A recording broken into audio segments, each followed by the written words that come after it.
Book your driving lesson now at dla-driving.co.uk.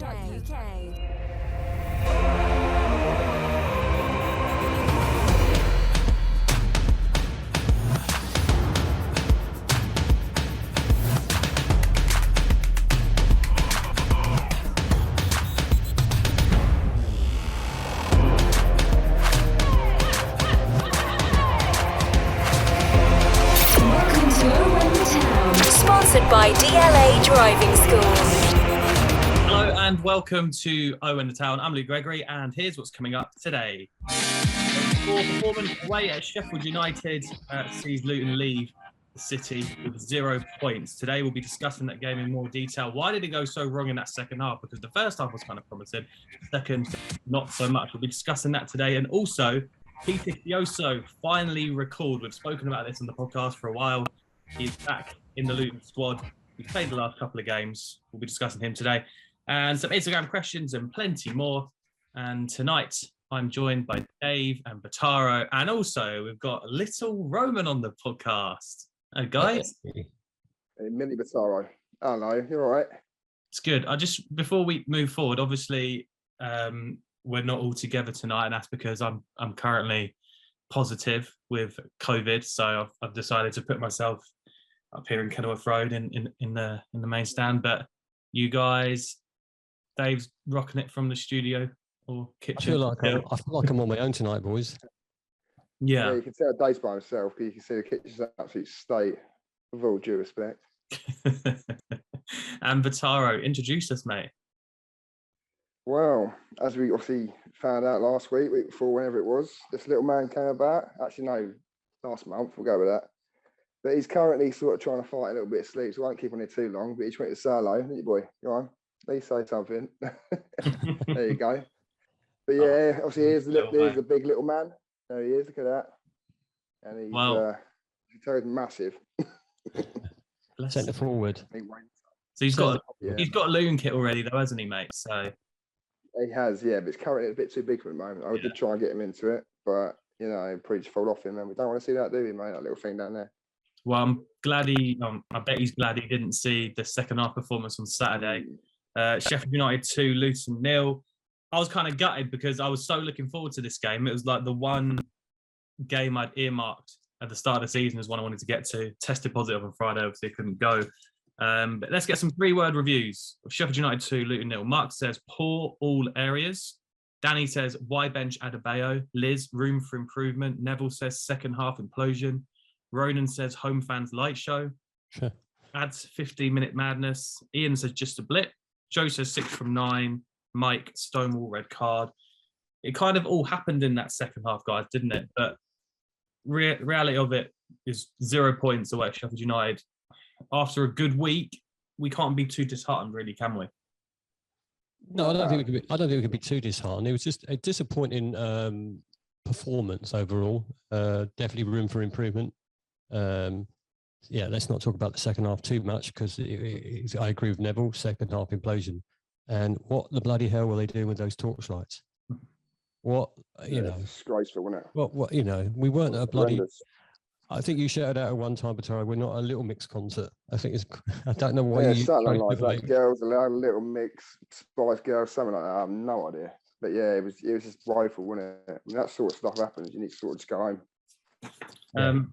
Bataro, Danny's 3-word review was wide bench Adebayo. Were you surprised when the starting 11s were announced at 2:00 that Addy wasn't in the starting 11? Well, yeah, I mean, considering that it was him, Clark, and a few of the other boys, I mean, main boys, wasn't it, really? Why drop them all? But, you know, something was obviously the matter. But, yeah, right, 2 sets before I go, I need to just take this little man out because he's hurting my leg a little bit.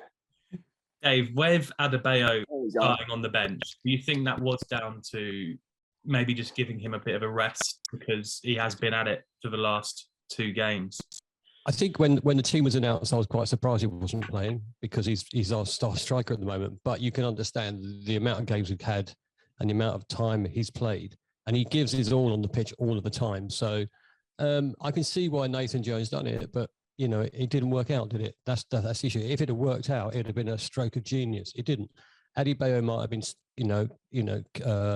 carrying a strain of some sort. They just wanted to give him a break. I understand that. I hope he's playing tomorrow. Oh, yeah, there's a few of the boys, though, wasn't it? Clarkey as well. He was on the bench, wasn't he? Who else? It was a pretty strong bench, I thought. Yeah. Do you know what? It was a strong bench that you'd have expected 2 of those players minimum to started. Minimum. So I think it was disappointing because we were coming off of 2 really decent wins, really. One we had to really, buckle down and get, and the other one was just that superb win against Bournemouth. And you think a bit of momentum, you got your strikers up there, but 3 games a week is a lot. 3 games a week is a lot for anyone. And so you would have taken 6 points from these last 3, I think, wouldn't we? If we would have said on the podcast last week that we'll get 6 points or whatever from these 3, you would have already taken it. And to be honest, I thought that first half we were all right. I didn't think we were that bad. Producer Jacobs put in the running all day that Sheffield United dominated the opening of the game. I think it's fair to say they had more of the ball, but without really troubling Shea that much. I thought defensively we were solid, right? Yeah, absolutely. Yeah, I mean, nothing really happened, did it, Dave? No, I can't remember actually having to make any kind of big save in the first half at all. I think the defence worked well. We didn't create much either, to be fair, but it was one of those games where nothing happened, in my view. Nothing. There was nothing to worry. I didn't expect at half-time. I wasn't worried. I literally wasn't worried. No, I mean, we kind of thought to ourselves, I mean, this game's going towards like a kind of a 0-0 draw or something like that. And do you know what? We'd have taken it. Obviously, looking back on the team, you'd have taken a 0-0 or a 2 or a 4, but at the same time, away from home, take a point. But look, you've got players like Musgrave coming back from African Cup of Nations or whatnot. Why he hasn't hardly played, he's just come back, and you can't expect him to do a full job for the whole of the game and kind of get away with it. But like you say, they picked up the tempo in the second half. We were shocking, didn't adjust, and terrible. But it's nothing to be ashamed about, though. We had a good chance in that first half. Probably our main chance in that first half fell to Cameron Jerome, and it was a lovely move from us, to be fair. I think Kelly played out to the right to Kioso, lovely little ball in. Jerome's kind of like, he could have hit it a bit firmer, I guess. And I guess when he looks back, he probably thinks I could have hit that a bit harder. But it was a good opportunity and a good move that gave us that opportunity. Do you know, I'm trying to think which one that was. I can't even remember. We were that drunk, mate. That's bad, isn't it? He wasn't. I had a few, but was that when the ball went over the top? I don't know. Did it get knocked over the top by any chance? And he went onto it? No, it was like a lovely little pullback from Kioso on the right. And Jerome's like side-footed it and the keeper's got down low and it's an easy save. But he just said, I think, do you know what I said? Well, I think I turned to you at the time and said he should have put his foot through that. But it was one chance that we created there, but there wasn't many others, were there? It was one of those games where you sat there and stood obviously, and just thought, well, where's this going? There was no atmosphere in the stadium. We were a bit slow, but we were professional first half. I thought we were doing a job. If we walked away from that stadium with a 0-0 draw, we'd have been happy. And we did get a goal though to give us a little bit of hope just before half time. Sonny Bradley heads in a free kick, a beautiful free kick in as well. I cheered it at home watching it on iFollow. I'm sure you guys probably cheered it before you realised that the offside flag was off. But in the end, it did kind of look like the right call. It looked a bit tight. But once again, I'll say it, get VAR in the Championship and that completely clears it up. Oh, no, you don't say that, mate. You love it, don't you? Any opportunity to get that VAR saying in, you love it. But no, I mean, like I say, potentially offside, whatever. I mean, I've only seen it sort of like, half cut on the day, a bit pissed. But yeah, maybe. But look, it's a tight one and we'll never know. I mean, unless you start drawing lines or freezing things, but I'm not doing that. I think if you compare that to the decision we had the other week, it was made very quickly by 2 officials without any crap going on from their players or our players. And they accepted the decision. So I think Bradley must have thought, possibly I am off. At the time, I didn't see it was off, but, we were at the other end of the stadium. I've watched it back a couple of times. I think, you know what? Could have got away with that. Mm-hmm. 100%. Yeah, I mean, it's given. No one really said anything about it, but yeah. But it's not much difference to the. Yeah. But it is for me. It's not much difference to the incident that we had against Bournemouth. Really, I feel, that it was inches in that one. I'm disappointed because at 1-0 then, different game.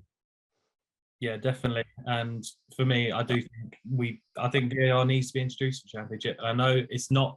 I know a lot of people don't like it. He says it with a smirk. Look at his face. Jesus Christ. But you just think it's just so much easier. So it's just so much easier. Like I said last week, Greg, and I'll say it again, I do like to get home at a reasonable time, so I'll disagree with that. But, I appreciate your opinion. But it's not just you're like you say, Dave, you're wrong. Well, I'm going to get producer Jacob to do a poll. With the last 3 games, I think, having 3 disallowed goals, is it time VAR was introduced to Championship? Producer Jacob, get that up on Twitter. Yes or no? And let us know why. Going into the second half then, when they come back out, I was like, right, you know what? We've had a good half, had a goal disallowed, we've played some good stuff. Let's stay strong for 10, 15 minutes, and maybe then we start pushing and nick a winner. That was all down the drain after 3 minutes when I read a description of this goal on Twitter the other day, and the way this person described it just really made me think that guy who had the shot that bounced into Brewster's foot, that shot could have gone anywhere. He sliced it so horrendously. That could have gone out for a throw-in. It could have gone out for a corner, a goal kick. It could have gone in the stand. It could have gone out of the stadium. It's fallen right to Brewster's foot. And I just kind of think for him then to have that half turn and that free chance of goal is a little unlucky from our part. Yeah, where's your luck? Where's your luck gone there? We had we did well first half, and then within 3 minutes we're behind. And you're right. Anyone, if you right place, right time for that striker, really. And then it was 2-0 moments later, which for me pretty much ended the game when free kick came into the box, free header for the Sheffield United player, Pache, and at that stage, that is pretty much game over, isn't it? Yeah, 2 goals in the matter of minutes. Disappointing, really, because it was a free head, wasn't it? Let's be honest. He didn't get challenged so much. And all that good work of the first half, done in. Why, Katara, do you think the defending was as bad as it was from that free kick? Let's not beat around the bush. It was poor defending to allow, Sheffield United centre-halves love to score goals. That's poor from our point of view, letting him have a free header there. I don't know, mate. Like I say, I'm not a professional. I have no idea, but I just think lapse in concentration can only be that, really, can't it? Realistically, because you don't think, you don't look, you don't use your eyes, coordination, I suppose, a bit of everything, but just concentration, I think, really led to it, not picking up and whatever else. But look, it is what it is, and I don't like to think about it too much because it gets you down a little bit. But yeah. Do you know what? We was on the back. We was on the back foot from the moment they scored, and then that gave them, because up until that point they hadn't bothered us. Then they got the bit between their teeth. They went at us a few times, and they get the second goal, and then his job is done. But I think we were on the back foot quite a lot for that first 6-7 minutes in the second half. Once they're 2 up, they relax, and then it's lackluster. We were lackluster second half, and things went from bad to worse when the ball's played over the top. And this all come from Adebayo running down that left wing, and he wasn't really going anywhere. He's been tackled. The ball comes over the top, and Burke, for some reason, has pulled down Brewster. And I just really don't get this. And I was chatting to my girlfriend about this the other day, chatting to Amber about this, and she was saying the same as me. Just why, in this situation, has he decided to do that? Either let them score the goal and be 3-0 up with 11 men. Because for me, you've got more chance of coming back from 3-0 down with 11 men than you do from 2-0 down with 10 men. Yeah. Clearly thought he'd get away with it, didn't he? That's probably the only thing. Hey, just before that, though, what's the difference? Just before that, was it Adebayo who was having a run down right towards us? And he was pulled to crap in exactly the same way, with the linesman standing right on top of him, and nothing was given. So, I think it depends where you are on the pitch when they give that. I don't think he should have done it. I think he should. There's no guarantee he was going to score. There was no guarantee he was going to score. He should have let him run at it. It doesn't have to be a guarantee he's going to score. If he's denied what I mean is any intent of playing the ball. Then, Luke. What I meant there was, Luke. From a defender's point of view, there was no guarantee he was going to go through and score. That's what I meant. I don't disagree with the decision. I'm saying as a defender, if you're the last man, you've still got a goalkeeper to beat. And who knows? Shea might have saved it. He might not have shot on target. He might not have been able to get it in. So, and to pull him down that far out, that's what I meant. I didn't mean it was a wrong decision. I can only imagine how flat the atmosphere was in that away end after that red card, because for me, I kind of zoned out a little and I was like, we're not going to get a chance. I think the only time I looked up at the screen was when Lansbury had that free kick, which he put in the keeper's arms.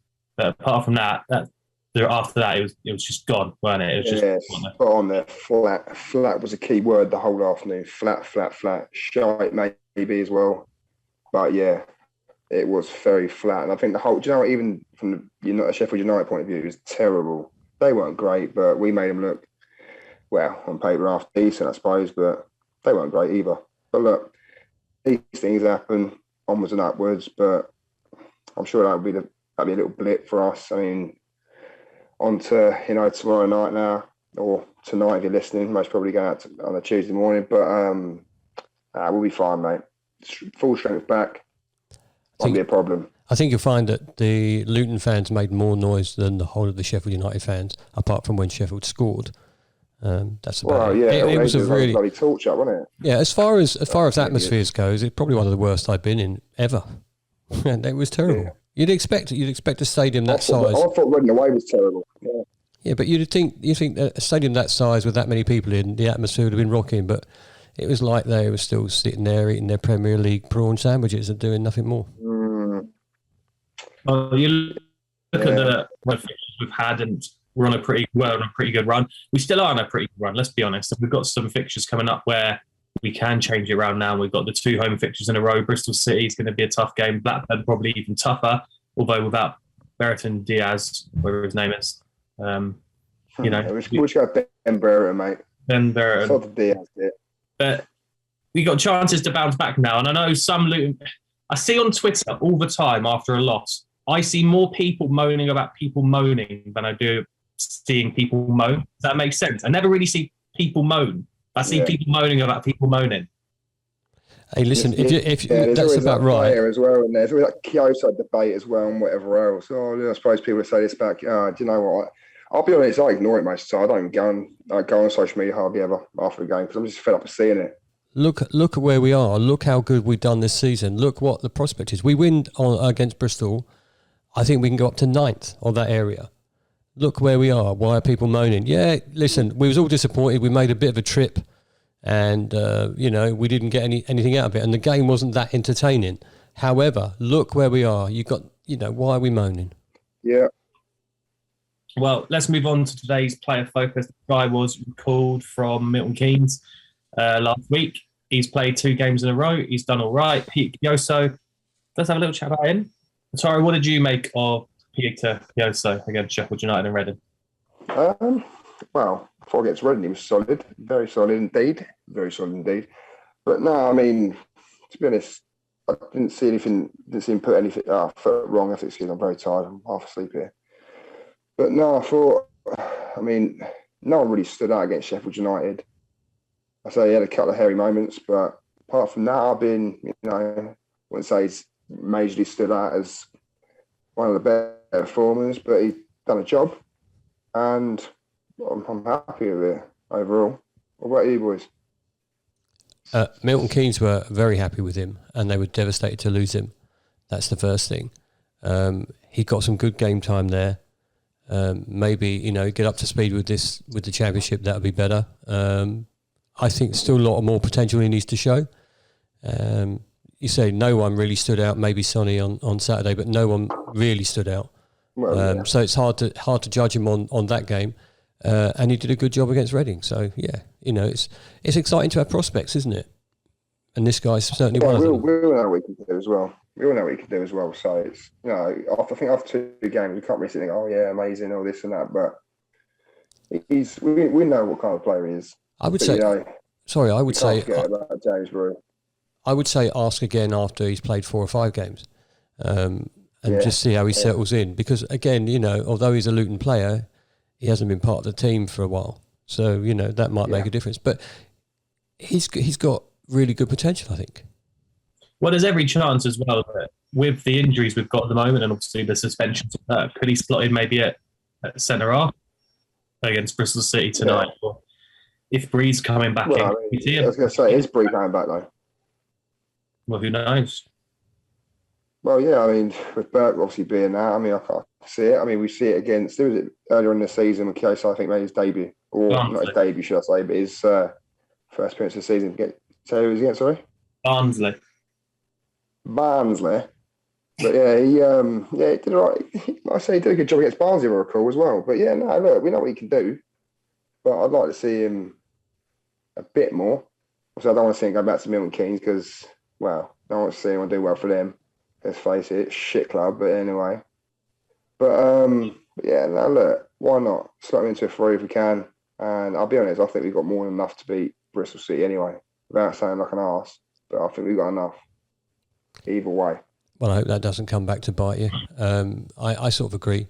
Kioso, when he gets the ball sometimes, you know, and he pushes forward from that wing back position, you know, he's got a bit of pace as well, hasn't he? So, you know, let him develop a bit more. That's what I say. But he's very quick, yeah. But game time is going to help him, and he's had that game time in the lower league.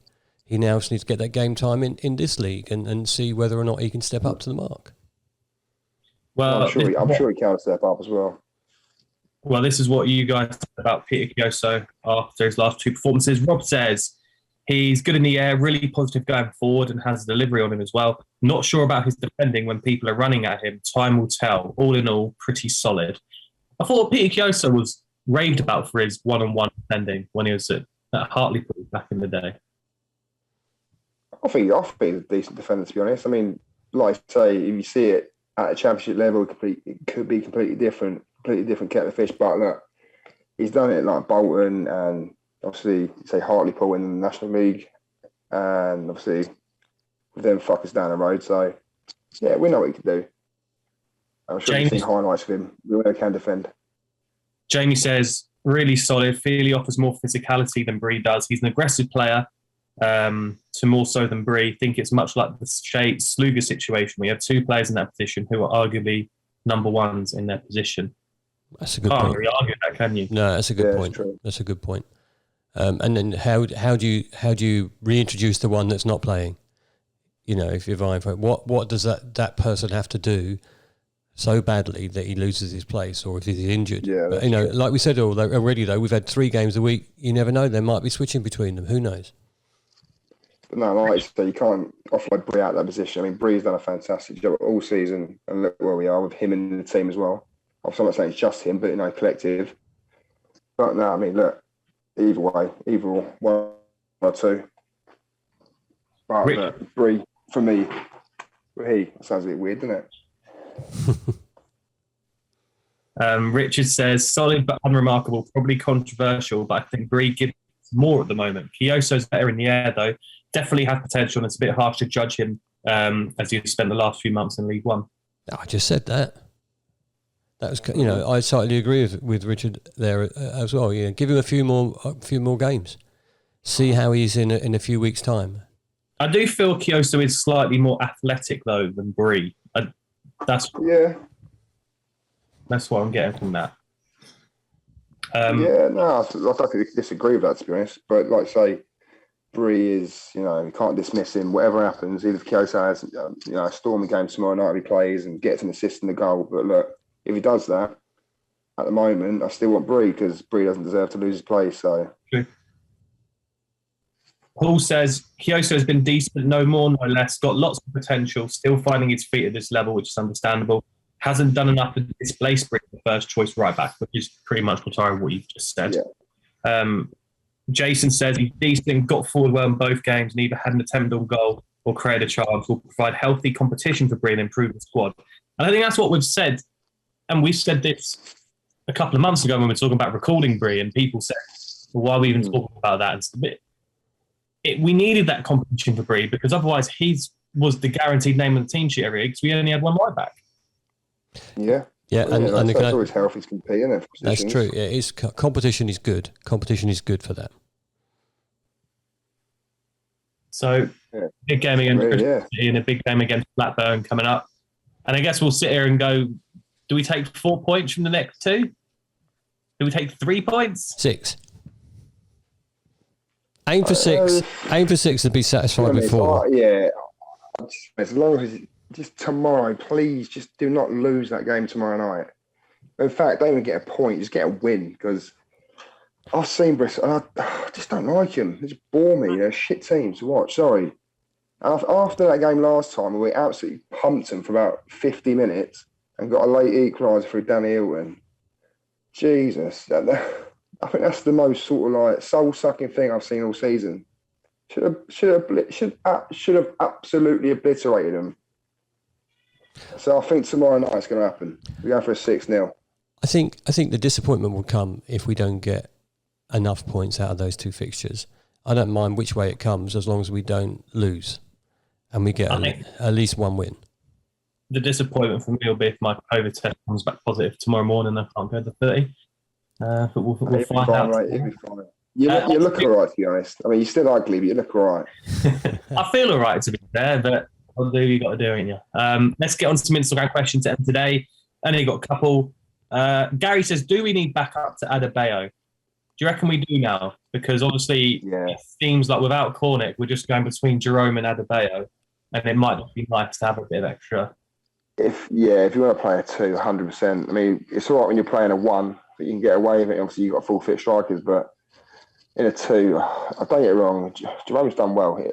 You can't take that away from him. He's done very well recently, but how long does that last? You know, can he play a full 90 in and out or a full, even 60, 70 minutes, sort of like, you know, every sort of 3 days? Because at the moment, that's what they're coming thick and fast, aren't they? Let's face it. But without him, roughly, we've got Musgrave.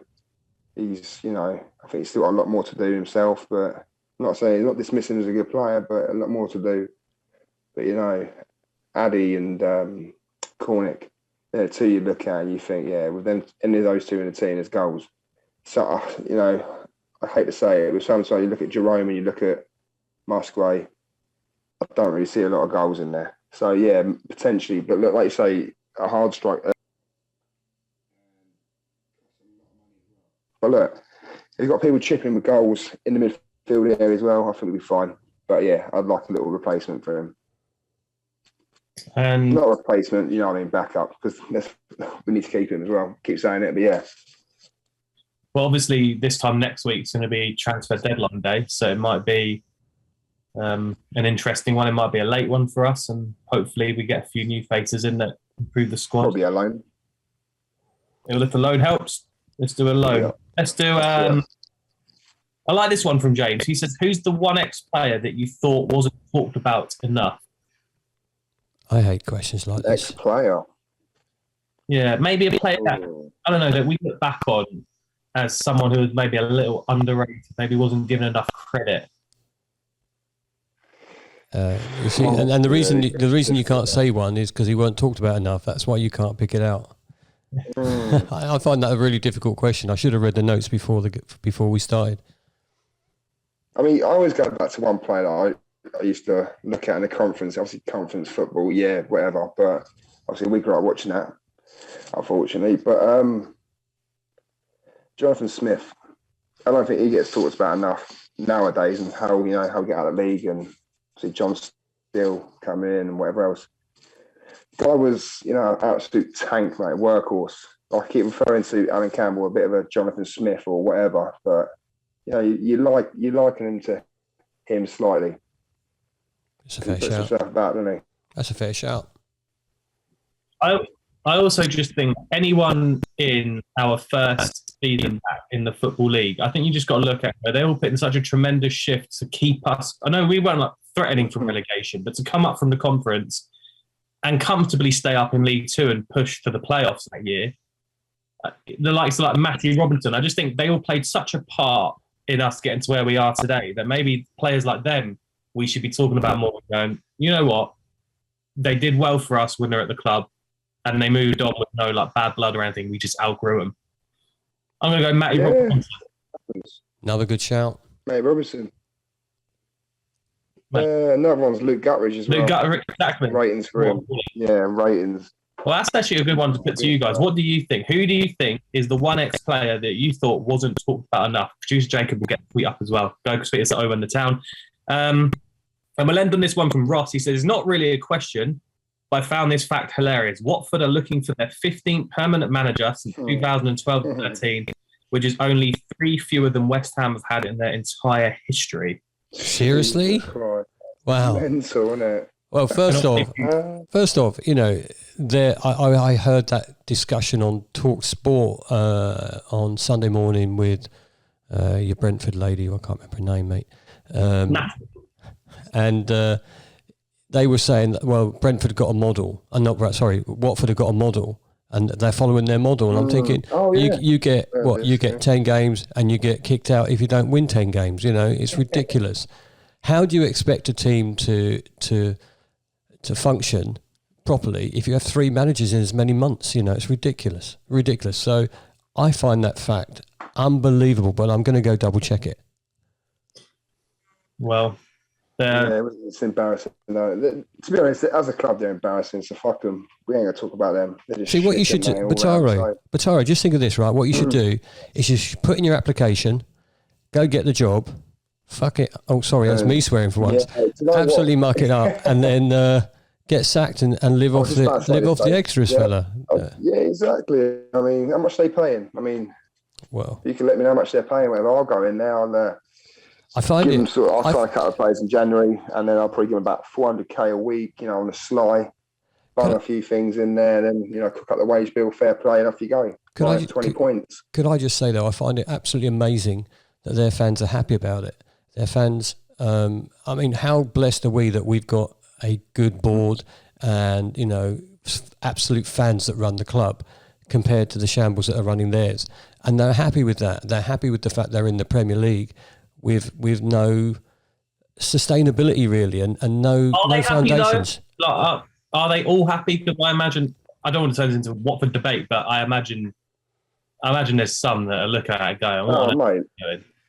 They just think they're better than what they are. They're just fucking idiots, aren't they? If you read some of the social media comments, there are some guys that say, this club is not what it used to be. Well, that's true. However, there are a lot of people that are having a go. When I've just been reading it a while ago about comments being made of how poor their management decisions are, and they're all back in their management. Well, either way, that's their choice to sack yet another manager. I think I saw a tweet saying it's only 5 Watford managers till Christmas. Yeah. But that's all we got time for today. Look, we've tried our best today in difficult circumstances with me having COVID, and I think it's only going to be worse for the next few weeks because I'm heading off to Portugal in a week. Hang on, we're not inviting. We're handing over to you to carry on. Bad. Yeah, we're not going to invite you on that one. Cool. Well, thank you so much for listening. Thank you so much for watching. Sorry if it was a bit of a mess today, but hopefully back to it soon. Enjoy Bristol City and enjoy Blackburn, and we'll see you next week. Enjoy Portugal, mate, as well. We'll see you beforehand. Thanks, mate. I will do. Get us on socials over in this town. We'll see you next week.